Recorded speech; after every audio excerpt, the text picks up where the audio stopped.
At makakapanayan po natin ngayong umaga, House Justice Committee Chairperson at Batangas 2nd District Representative Jerbil Luistro. Congresswoman Luistro, magandang umaga po. Thank you for joining us. Good morning and thank you for having me here as well. Kong Jerbil, we're on record now. Yung second complaint po, nag-withdraw, pero yung third at fourth impeachment complaints, lusot sa sufficiency in form. Ngayong umaga po, we will get to the bigger hurdle, yung determination of sufficiency in substance. Ano po ba, Kong, ang threshold that the complaints need to meet today to pass sufficiency in substance para po sa kaalaman ng ating mga kababayan? Well, under the rules, ang sinasabi dyan, it should contain, or the impeachment complaint should contain a recital of facts that constitute an offense determinative of the jurisdiction of the committee. Okay. In simpler terms, it means that the allegation of facts should constitute a ground for impeachment. Ito yung tinatawag natin during the prior impeachment process na factual nexus. Okay. How do you connect the allegation of facts to any, some, or all of the grounds of impeachment as enumerated under the Constitution, no? Okay. You will remember itong ating grounds for impeachment, no? This is exclusive in character. Ibig sabihin, hindi tayo pwedeng lumampas dito. And this includes culpable violation of the Constitution, betrayal of public trust, bribery, graft and corruption, treason, and other high crimes. All right. There are 6 grounds. Pag hindi siya pumasok to any of the 6 grounds, then there is no sufficiency in substance. All No? right. Yung allegation of facts, dapat mag-constitute siya ng any of the grounds for impeachment. Otherwise, it is not sufficient in Okay. substance. Ma'am, last year, lumusot na po sa sufficiency in substance itong mga naunang reklamo, no? Are these complaints now that we are hearing significantly different? At sa tingin po ba ninyo, makakalusot din sa sufficiency based on the complaints? Let us clarify, no?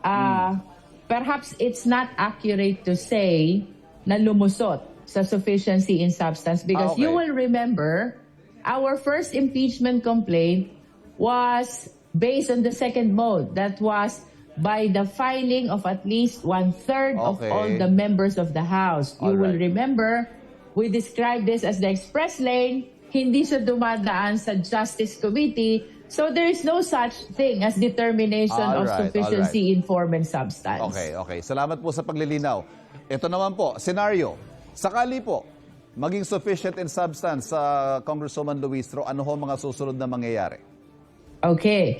On the assumption that the 2 remaining complaints, or at least one of them, Yes. will be declared as sufficient in form and substance, ibig sabihin, mag-i-issue na ang Justice Committee ng notice to the respondent for her to file her answer within the period of 10 calendar days. No?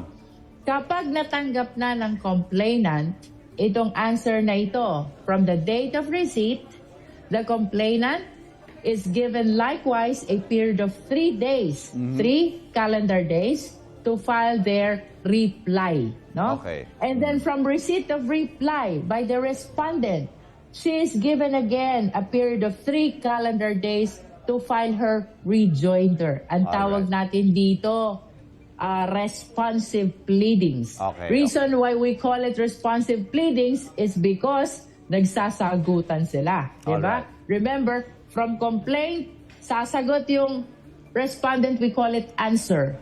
From the answer, sasagot ang complainant, we call it reply. And then from reply, sasagot ulit ang respondent, we call it rejoinder. No? Pag nakompleto na itong mga responsive pleadings na ito, that is step 3 actually, no? Alright.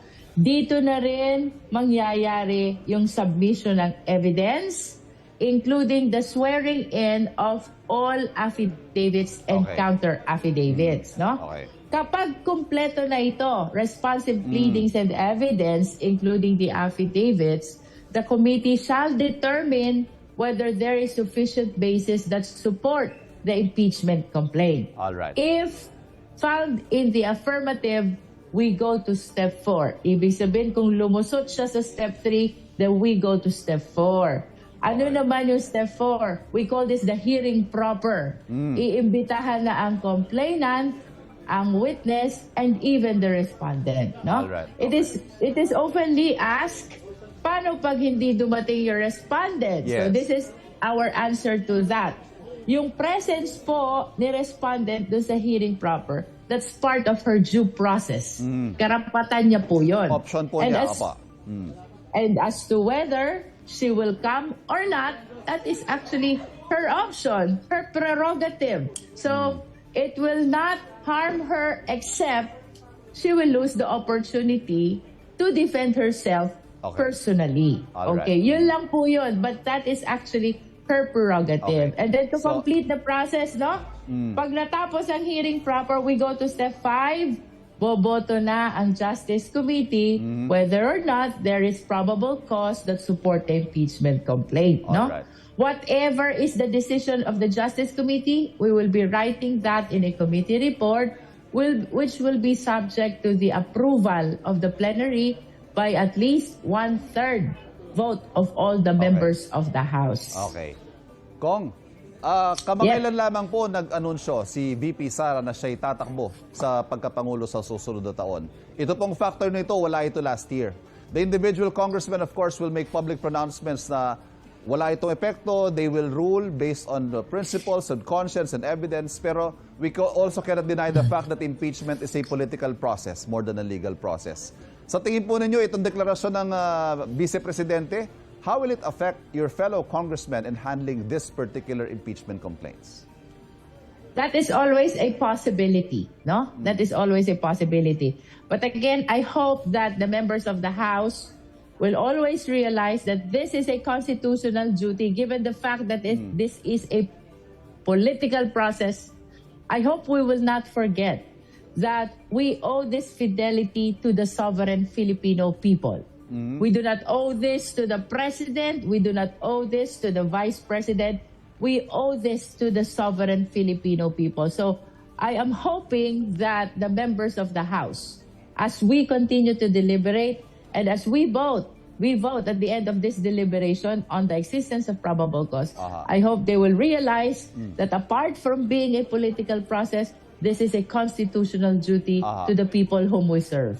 Kong, final question. Kayo naman po as Justice Committee Chair, how do you feel presiding over proceedings where possibly, and may I emphasize possibly, the future president will be put on trial? Don't you fear for your political future? Well, again, Ivano, this is a solemn duty. And I hope the Vice President understands that as well.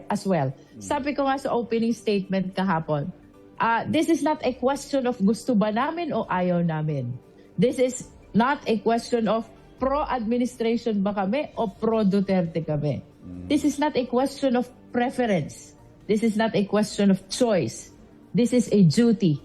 And as a matter of fact, Ivan, wala kaming choice but to proceed to deliberating these impeachment complaints before the Justice Committee.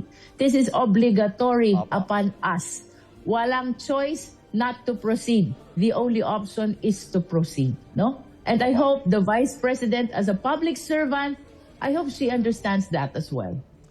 Congresswoman Luistro, ma'am, maraming salamat po sa oras na binigay ninyo sa On Record. Thank you, thank you. Nakausap po natin Batangas 2nd District Representative Jervil Luistro.